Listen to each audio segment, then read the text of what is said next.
así va diciendo, el contenido de este triángulo posteromedial o occipital va a ser el siguiente.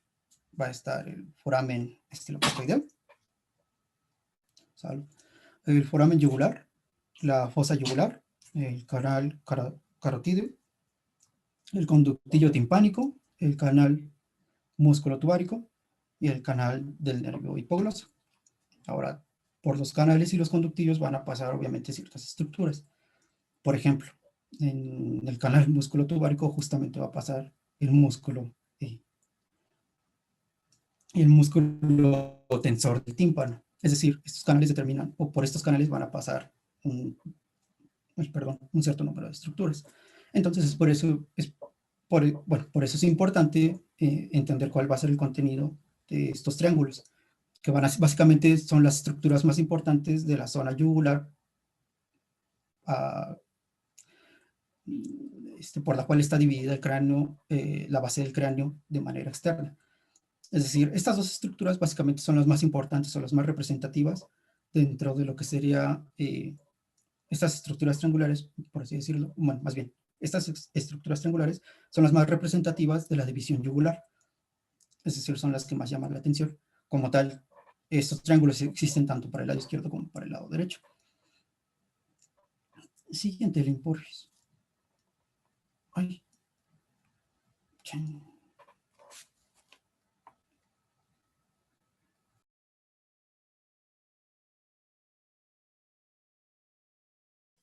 Bueno, ahora... Uy.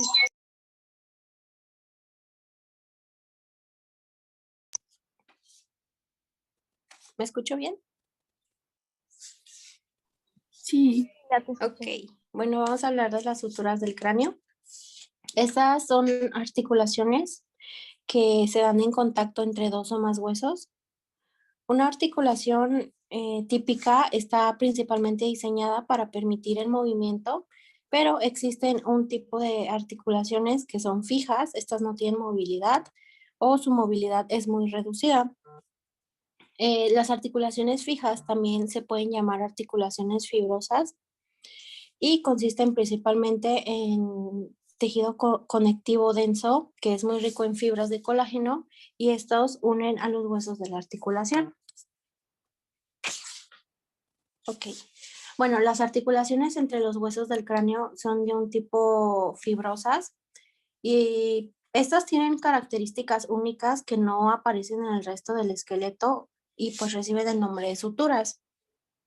Las suturas mantienen unidas a los platos óseos del cráneo a través de una matriz de fibras de colágeno que son conocidas como fibras de Sharpey. Estas van de un hueso a otro y se asocian fuertemente con el periosto de cada hueso. Aunque son prácticamente inmóviles, estas suturas van a dar una cierta flexibilidad que va a ir disminuyendo con la edad, pudiendo llegar a osificarse completamente en edades ya avanzadas. También hay suturas que van a desaparecer, antes de nacer. Un ejemplo de esta sería durante el desarrollo fetal. Hay una sutura que está entre el hueso frontal, o sea, esta sutura la divide en dos huesos frontales, y después estos dos huesos se va a unir y va a quedar solo el hueso frontal que pues actualmente conocemos. En otra zona que se podría presentar esta soldadura, por así decirse, sería en las frontanelas, que al nacer estas van a permanecer blandas, pero van a ir endureciendo durante los primeros meses de vida. La única articulación móvil que se da o que se encuentra en todo el cráneo, y no es una sutura, es la articulación entre el hueso temporal y la mandíbula inferior. También hay suturas que se dan entre algunos huesos del cráneo con huesos de la cara, como son estos dos, que sería la sutura temporocigomática, que se da entre el hueso temporal y el cigomático, y la sutura frontocigomática, que es entre el hueso frontal y el cigomático. Ok. Bueno, vamos a hablar de las suturas que se encuentran en el cráneo. Las siguientes suturas a las que voy a nombrar van a ser o van a poder ser vistas principalmente de una forma lateral. Primero tenemos la sutura coronal, que se da entre el hueso frontal y el parietal. La sutura lambdoidea, que se da entre el hueso parietal y el occipital. Tenemos también la sutura occipitomastoidea, que esta se va a dar entre el hueso occipital y la porción mastoidea del hueso temporal. La sutura esfenofrontal, que es entre el hueso esfenoides y el hueso frontal. La sutura esfenoparietal, espero que sí alcancen a ver en esta parte, aquí, justo aquí, se va a dar esta sutura entre el hueso esfenoides y el hueso parietal. Después tenemos la sutura esfenoescamosa, que esta une al hueso esfenoides y la porción escamosa del hueso temporal. Tenemos la sutura esfenocigomática, que es esta, que es entre el hueso esfenoides y el hueso cigomático. La sutura escamosa, que es entre el hueso parietal y el hueso temporal.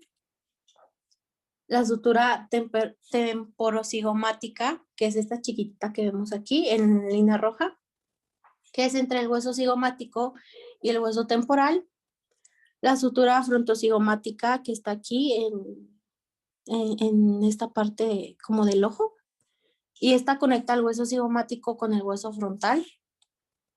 Ok, bueno, después tenemos las siguientes suturas, estas dos, la sutura frontal y la sutura sagital, van a ser vistas de frente o en la parte superior. La sutura frontal aparece entre los dos huesos frontales antes de que estos dos se unan durante el desarrollo fetal. También la podemos llamar sutura metópica. Y tenemos la sutura sagital, que esta está en la parte central del cráneo entre los dos huesos sagitales. Ahora, estas tres suturas, la sutura esfenopetrosa, la petroescamosa y la frontoetmoidea, las vamos a poder apreciar desde una vista interior del cráneo. Y estas últimas, que son las suturas maxilolacrimal y la sutura nasomaxilar, van a presentarse en la porción de la cara. Ok, vamos a hablar de los tipos de suturas que se presentan. Estas se pueden clasificar en 4 tipos. Tenemos las suturas escamosas, que las hay de varios tipos. O sea, en esta sutura no hay como una forma específica que debe de tener los bordes. Pueden ser planas, pueden ser biseladas, pueden ser en ángulos. Algún ejemplo de esta sutura sería la que vemos aquí, que es la del hueso parietal y el hueso temporal. Después tenemos las suturas esquindiléticas, que se va a dar con un hueso que tenga una hendidura y este va a encajar con otro, como lo vemos aquí. Es así como un rompecabezas. Ok. Después tenemos la sutura dentada, que los bordes de cada hueso van a presentar entrantes y salientes que van a encajar entre sí, como lo vemos aquí. Un ejemplo sería, o que se da este tipo de sutura, sería en la sutura coronal, en la sutura interparietal o en la sutura occipitoparietal.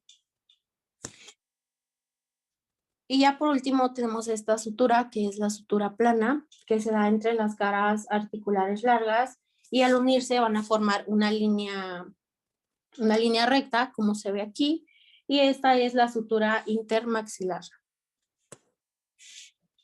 Y pues ya sería todo. ¿Tienen alguna duda?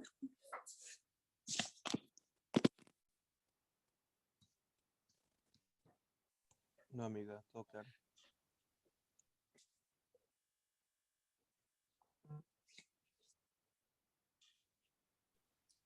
Hola, yo sí tengo una duda. Bueno, ¿yo podría repetir el contenido de la circunferencia lateral? O bueno, la que decías, no recuerdo el nombre. El contenido de la circunferencia lateral. Ah, una imagen que tenías de colores. Mm, Sí, por favor. sí, va a pararme. Porfis. Esa. Bueno, todas tienen, a ver, dale un poquito más. Es a la base del cráneo. Ah, fantástico, más en cráneo. Este, ¿te refieres a esa M o más adelante o más atrás? Sí, recuerdo que dijiste un contenido de esa imagen. ¿De esta imagen? Ah, ok. Pues como tal no es un contenido, sino son estructuras que ahí se van a terminar por encontrar. Por ejemplo, para la sutura superior, allí es en donde se va a insertar la aponeurosis temporal, mientras que en la línea temporal inferior, allí se va a insertar el músculo temporal. Aparte de eso, se pueden localizar estructuras no óseas, por ejemplo, las venas y arterias, me parece que son las venas y arterias temporales, me parece que también se localizan allí. Es decir, en esta fosa temporal se van a localizar o se pueden alcanzar a localizar ciertas estructuras eh, que principalmente, pues obviamente no son óseas. La más relevante, si observamos como un esquema de músculos, me, por ponerlo de ejemplo, va a ser justamente el músculo temporal, que se puede ver cómo ocupa justamente todo vamos a llamarlo diámetro, aunque no es una circunferencia, vamos a decir que ocupa todo el diámetro de lo que sería la fosa temporal. Pero sí, los elementos más representativos que se pueden localizar allí, pues va a ser justamente el músculo temporal, eh, la fascia temporal y las arterias y venas. Me parece que son las arterias y venas temporales.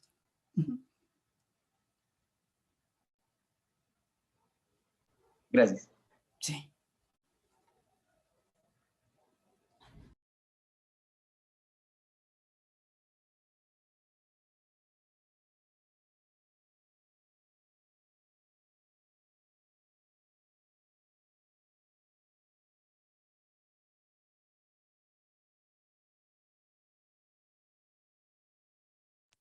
¿Tienen otra duda?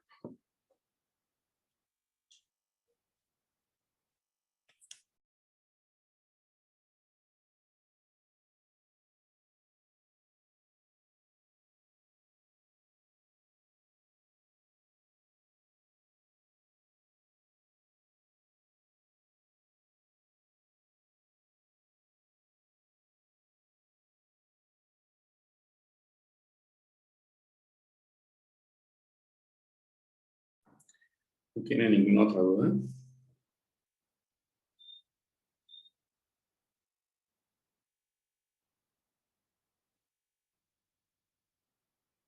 No, doctor.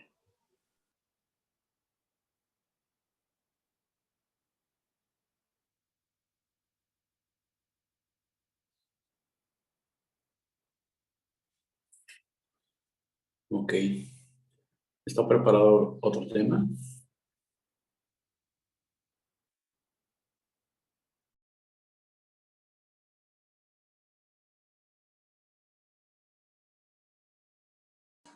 Sí, doctor.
Bueno, buenos días compañeros.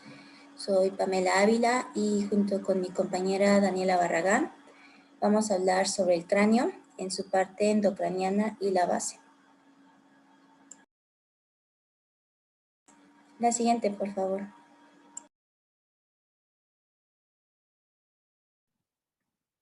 ¿Me escuchan bien?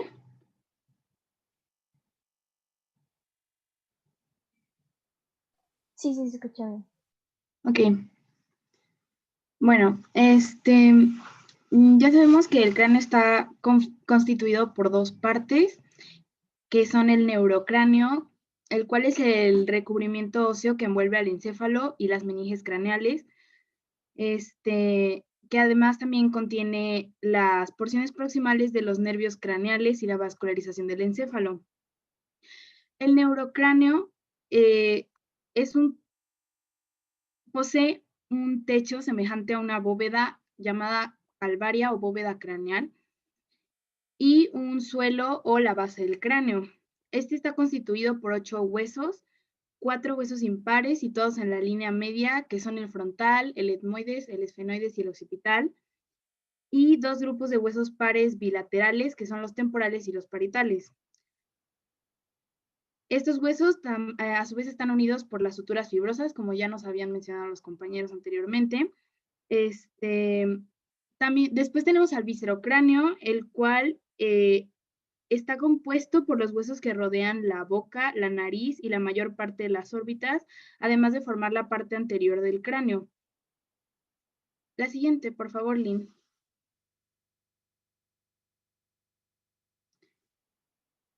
Ok, la calvaria está constituida por la zona superior del hueso frontal, los parietales, la parte más superior de la escama de los temporales y la escama occipital hasta la protuberancia occipital externa.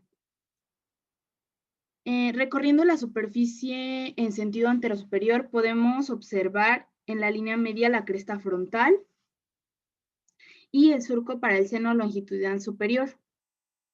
Por lateral y en relación a este surco podemos encontrar las fositas granulares, las cuales contienen las granulaciones aracnoideas. Cerca del ángulo posterosuperior del hueso parietal podemos ubicar a los agujeros parietales. Por lateral a todas estas estructuras también podemos observar las fosas frontal, parietal y occipital. En relación a la fosa parietal, podemos encontrar los surcos para la arteria meningia media y sus ramas, además de que en esta superficie resaltan las suturas coronal por anterior y la lamboidea por posterior. En la imagen se puede ver la línea imaginaria que nos mencionaban hace un momento nuestros compañeros, de cómo se divide la bóveda y la base del cráneo. Además de del viscerocráneo y el neurocráneo. La siguiente, por favor. Ok. La base del cráneo consta de 15 huesos irregulares. 3 de estos son impares situados en la línea media, la mandíbula, el etmoides y el vómer, y 6 huesos pares que están situados bilateralmente, el maxilar, la concha nasal inferior, los cigomáticos, los palatinos, los nasales y los lagrimales. En la imagen se pueden ver los 15 huesos que mencioné. La base del cráneo presenta una base interna o endocráneo, que es en la que nos vamos a basar nosotras, que es la que está relacionada con el encéfalo, y una base externa o exocráneo. La base interna o el endocráneo está dividida por el borde posterior de las alas menores del hueso esfenoides y por el borde superior de la porción petrosa del hueso temporal en 3 fosas craneales: la fosa craneal anterior, la fosa craneal media y la fosa craneal posterior. ¿Le das un clic, Lynn, por favor?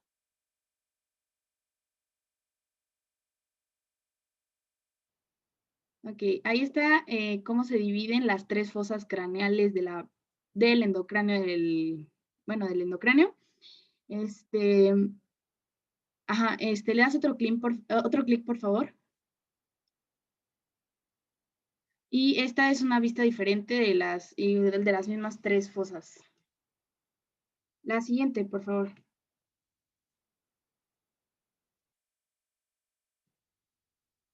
Ok. Primero tenemos a la fosa craneal anterior. Esta está formada por el hueso frontal anteriormente, el hueso etmoides en el centro, y posteriormente tenemos al tubérculo de la silla turca y el borde posterior de las alas menores del hueso esfenoides. En esta fosa se pueden observar 4 principales forámenes. La mayor parte de esta fosa está formada por las láminas orbitarias del hueso frontal, que se pueden ver, que se está señalada ahí en la imagen, que sostienen a los lóbulos frontales del cerebro y componen los techos de las órbitas. Como ya les había mencionado, tenemos a la cresta frontal, que es una extensión ósea del hueso frontal. En la base de esta podemos encontrar a uno de los forámenes, que es el foramen ciego del hueso frontal, que da paso a vasos durante el desarrollo fetal, pero es insignificante después del nacimiento. Tenemos otra estructura señalada ahí en la imagen, que es la crista Galli, la cual es una cresta ósea que se proyecta superiormente desde el hueso etmoides, y a cada lado de esta encontramos la lámina cribosa del etmoides. Dentro de esta lámina podemos encontrar pequeños haces o forámenes, que también es uno de los 4 principales de la fosa anterior. La siguiente, por favor. En esta tabla se muestra el contenido de los 4 principales forámenes que les estaba mencionando sobre la fosa anterior. En el foramen ciego se va a encontrar la vena emisaria nasal o de drenaje de la mucosa nasal. En los forámenes etmoidales anterior y posterior tenemos tanto vasos como nervios que llevan el mismo nombre del foramen, y los forámenes u orificios de la lámina cribosa que contienen o dan paso a los axones de células del epitelio olfatorio que forman los nervios olfatorios. La siguiente.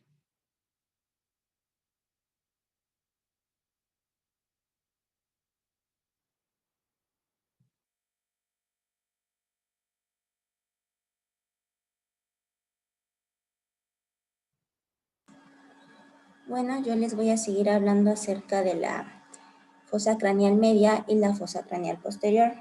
Primeramente, pues les quise poner esta imagen para que vean las estructuras que forman parte de esta base del cráneo en su parte endocranianas. Esto pues con la finalidad de que me vayan entendiendo en las siguientes diapositivas las estructuras que hay en estos. En la parte más anterior encontramos el frontal, el etmoides, también tenemos el esfenoides, los parietales, el temporal, el cual tiene 2 porciones, una escamosa y una petrosa. Y por último, en la parte más posterior encontramos el occipital. La siguiente, por favor, Lili. Bueno, ahora ya mi compañera les explicó un poquito sobre esta división de la cara interna de la base del cráneo, el cual pues tiene 3 grandes depresiones que se sitúan a distintos niveles. Las fosas craneales anterior, media y la posterior. La fosa craneal anterior pues se va a hallar un poquito más elevada, mientras que la fosa craneal posterior se encuentra en un nivel más bajo. La siguiente, por favor.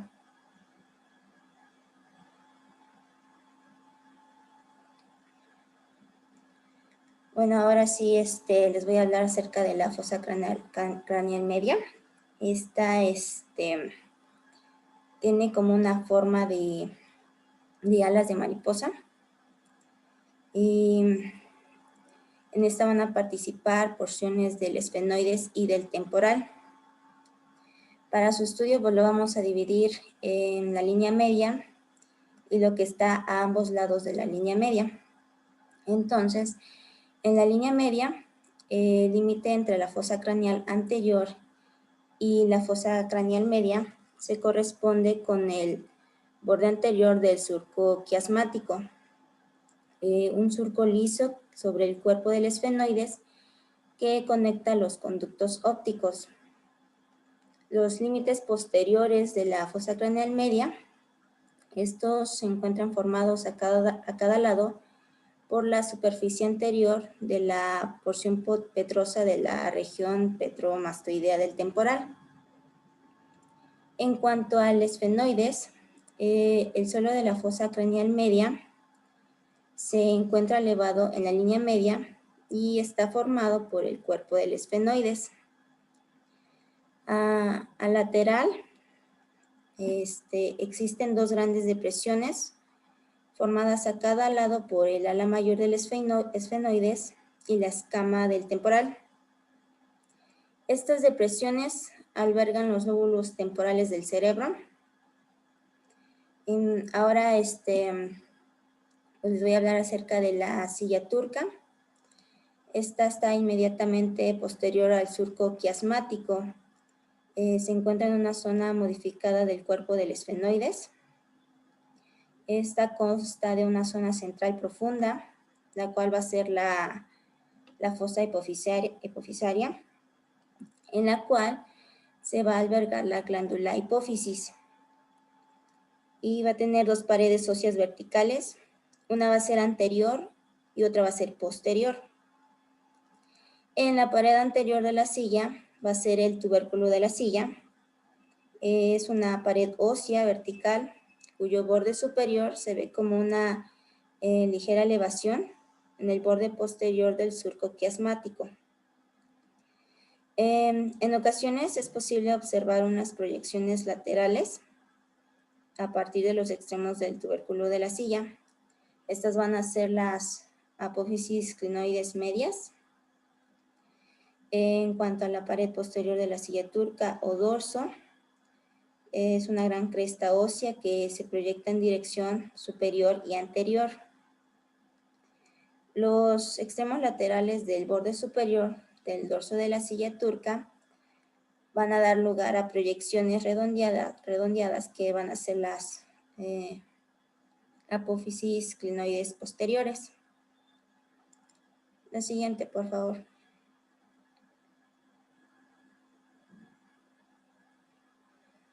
Bueno, ahora en cuanto a la descripción de ambos lados de la línea media, pues aquí vamos a encontrar distintas fisuras y agujeros. Primeramente tenemos la fisura orbitaria superior. Esta es una hendidura diagonal que separa el ala mayor del esfenoides del ala menor y supone una importante vía de comunicación entre la fosa craneal media y la órbita.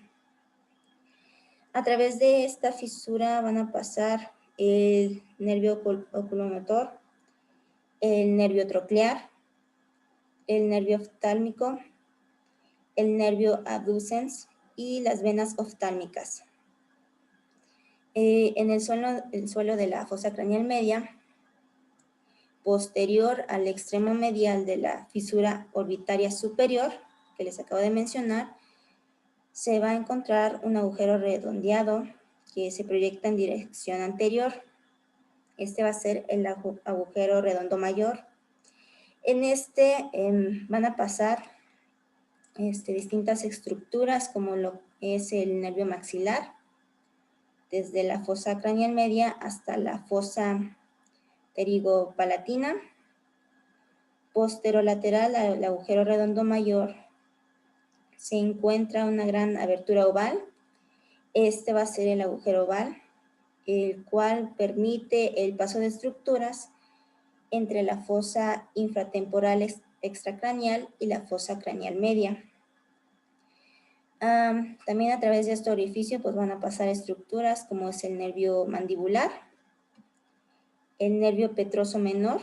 Este nervio petroso menor va a transportar fibras del plexo timpánico que originalmente venían del nervio glosofaringio y también ocasionalmente un pequeño vaso que va a ser la arteria meningia media accesoria. Ahora en cuanto al agujero espinoso, este va a ser un pequeño agujero posterolateral al agujero oval. Este va a conectar la fosa infratemporal con la fosa craneal media. La arteria meningea media y sus venas asociadas van a pasar a través de este orificio. Y una vez en el interior del cráneo, el surco de la arteria meningea media marca claramente su recorrido sobre el suelo y la pared lateral de la fosa craneal media. Ahora sobre la abertura intracraneal redondeada del conducto carotidio, este se sitúa posteromedial al agujero oval. Directamente por debajo de este orificio se encuentra un orificio que es irregular. Este va a ser el agujero rasgado. Y este agujero rasgado claramente visible en su vista inferior del cráneo se va a encontrar cerrado durante la vida por cartílago. Por lo tanto, pues no va a pasar ninguna estructura. En cuanto al hueso temporal, que se encuentra situado aquí en esta fosa craneal media, el límite posterior de esta fosa se encuentra formado por la superficie anterior de la porción petrosa de la región petromastoidea del temporal. Medialmente, en su superficie anterior, se encuentra una depresión suave que va a ser la impresión trigeminal. En esta impresión trigeminal se van a localizar el ganglio sensitivo del nervio trigémino. Sobre la superficie anterior de la porción petrosa del temporal, lateral a esta impresión trigeminal, se encuentra un pequeño surco lineal en el cual discurre en dirección superolateral y termina en un orificio. Este orificio va a ser el surco y el hiato del conducto del nervio petroso mayor. El nervio petroso mayor pues va a ser un ramo del nervio facial. Anterolateral a este surco del nervio petroso mayor vamos a encontrar un segundo surco que va a ser de menor tamaño. Este surco va a ser el del hiato del conducto del nervio petroso menor, el cual va a ser un ramo del plexo timpánico, el cual transporta fibras originadas inicialmente del nervio glosofaringeo. Por arriba y lateral a los pequeños agujeros de los nervios petrosos mayor y menor que les acabo de describir, cerca de la cresta superior de la porción petrosa del hueso temporal, vamos a encontrar una protuberancia ósea redondeada que va a ser la eminencia arcuata. Esta es producida por el conducto semicircular anterior subyacente del oído interno. Justo por delante y lateral de esta eminencia arcuata, la superficie anterior del peñasco del temporal se encuentra ligeramente deprimida. Esta región es el techo del tímpano y corresponde con la fina lámina ósea que forma el techo de la cavidad del oído medio. La siguiente, por favor. Bueno, en esta tablita pues vienen organizados los que son las fisuras y los agujeros que les acabo de mencionar con su respectivo contenido.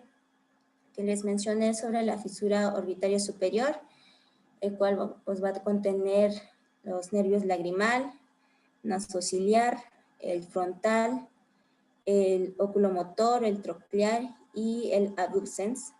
También va a tener la vena oftálmica superior y la raíz simpática del ganglio ciliar. También tenemos la fisura orbitaria inferior, el cual van a pasar los nervios infraorbitario y cigomático, la arteria y vena infraorbitarias, la vena oftálmica inferior, y los ramos orbitarios del nervio maxilar. También está el foramen redondo, el cual va a pasar el nervio maxilar.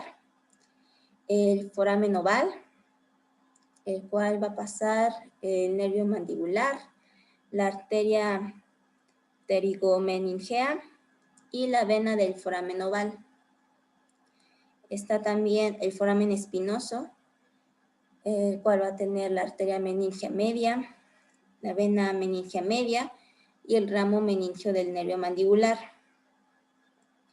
En cuanto al foramen lacerum, o también llamado foramen rasgado, va a pasar el nervio petroso mayor y el nervio petroso profundo. Y sobre el hiato del nervio petroso mayor, pues va a pasar el nervio petroso mayor. Y por último, en el conducto carotidio, va a pasar la arteria carótida interna, el plexo simpático carotidio interno y el plexo venoso carotidio. La siguiente, por favor. Bueno, ya por último tenemos la fosa craneal posterior. Esta va a estar formada en su mayor parte por los temporales y el occipital. Y como les había mencionado al principio, el hueso occipital pues, va a ser el que va a estar más posterior. Y también pues, va a estar en menor medida por el hueso esfenoides y los parietales. Esta va a ser la mayor y la más profunda de las tres fosas craneales y va a albergar una estructura muy importante que va a ser el tronco del encéfalo y el cerebelo. La siguiente, por favor. Bueno, en cuanto a sus límites, en su límite anterior, en la línea media, pues va a estar el dorso de la silla turca y el clivus. El clivus va a ser una pendiente ósea que se extiende hacia arriba desde el agujero magno. Está formada por parte del cuerpo del esfenoides y también por parte